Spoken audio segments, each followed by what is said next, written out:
This state increases its territory every single day, a result of constant volcanic activity that deposits a steady flow of lava on its coastline. Aloha from Hawaii, the nation's 50th and most recent state. It joined the Union on August 21st, 1959. With 1.2 million people, it is the 42nd most populous state in the country. Just mention Hawaii, and picture postcard daydreams of a sun-drenched tourist paradise quickly come to mind. But most people in Hawaii are not on vacation. Local residents go about their daily business harvesting crops, hauling in fish, or working in factories, while the state's 7 million annual visitors enjoy the sights. The state even has its own breed of cowboys known as Paniolo, who ride herd on 35,000 head of cattle at the Parker Ranch.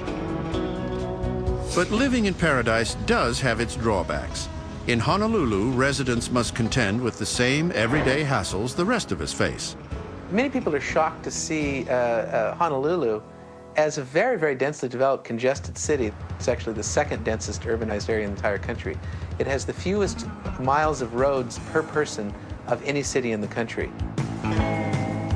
Hawaii is the only state that was once a kingdom, an independent constitutional monarchy.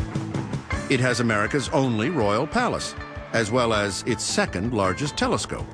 The Big Island of Hawaii is home to the world's most active volcano, Kilauea, and few places can match the state for beautiful orchids.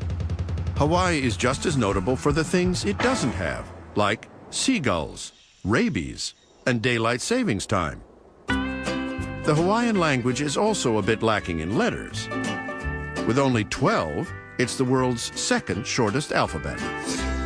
Located 2,390 miles from California and 3,850 miles from Japan, Hawaii is the most isolated major population center on Earth. Each of its 8 largest islands is actually the top of a huge volcano that rises from the ocean floor. Agriculture is vital to the state's identity. The rich volcanic soil is perfect for coffee, sugarcane, and pineapple. When people come to Hawaii and they want to take a gift back to their friends that says Hawaii, they will take back pineapple. For obvious reasons, tourism is far and away Hawaii's biggest industry. Annual revenues exceed $10 billion, 24% of the state's overall economy.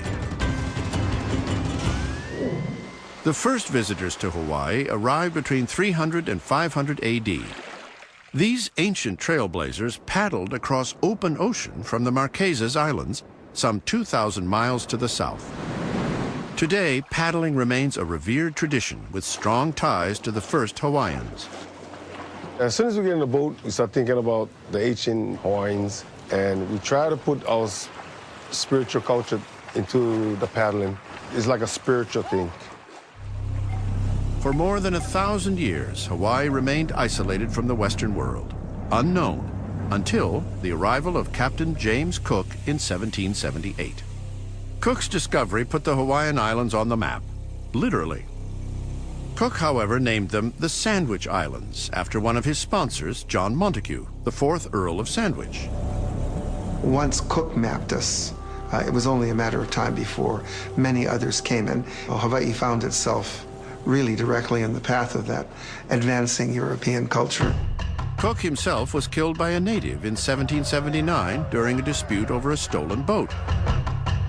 Prior to Cook's ill-fated visit, Hawaii was ruled by feudal chieftains. In the decades that followed, the islands were unified into a single kingdom by the great warrior king Kamehameha I. Hawaii was a separate country, just like any other country. It became a constitutional monarchy during the period of the 1800s as well, in which there were elected representatives, a system which was not unlike that of, say, England and or the United States. By mid-century, however, Hawaii's sovereignty was threatened by American interests that favored annexation.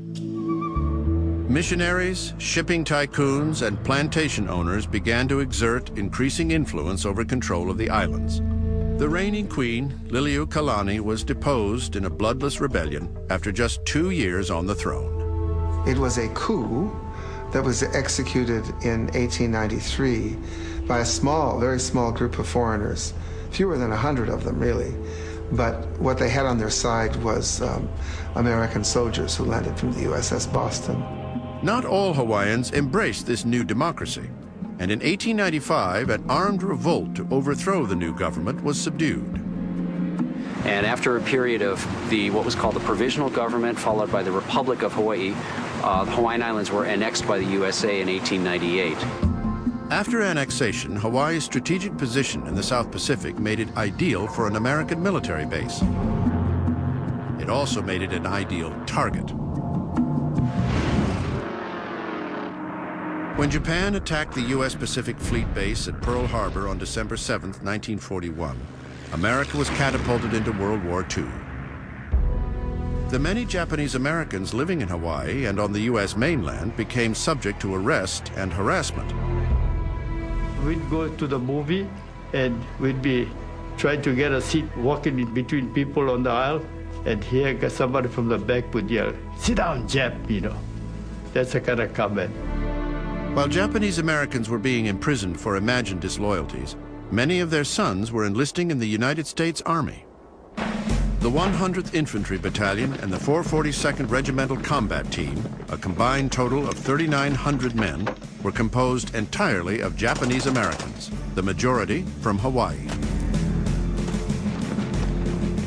The 442nd emerged as the most decorated unit in American history, but it was an honor that came with a price. An unprecedented 31.4% casualty rate earned them the nickname the Purple Heart Brigade. Together, the 442nd and 100th earned over 18,000 medals, citations, and awards. That astonishing war record finally gained them the respect they had long been denied. We were considered like a bunch of heroes. The word Jap never did appear. Nobody mentioned that word. But it was a fairly good feeling to know that people respected you for what you did. The post-war years brought an onslaught of decidedly peaceful invaders who wanted to conquer nothing more than the waves. 100 years ago, Western influences on Hawaii's culture led to the abandonment of many native traditions, including surfing. One man is credited with bringing this ancient sport back to life: Duke Kahanamoku. As a teenager, Duke began surfing the beaches of Oahu. Like the kings of ancient Hawaii, he used a towering solid wood board.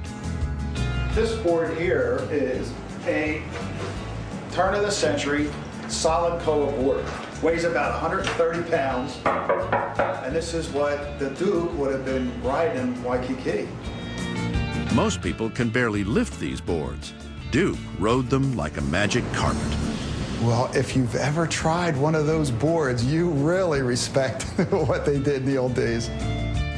Duke was an athlete of stunning strength and agility. An Olympic swimmer, he won a gold medal at the 1912 Games in Stockholm and 2 gold medals in 1920 in Belgium. Duke's success also lifted surfing into the international spotlight. During his lifetime, and I think this still is going on today, he was seen as kind of an ambassador of Hawaiian culture, of the sport of surfing, as a representative of Hawaiian culture in the Hawaiian Islands, and he fulfilled that role extremely well. Though Duke died in 1968 at the age of 77, his legend lives on. He had this aura about him. You know, he always held himself properly, but just to be in his presence was an honor.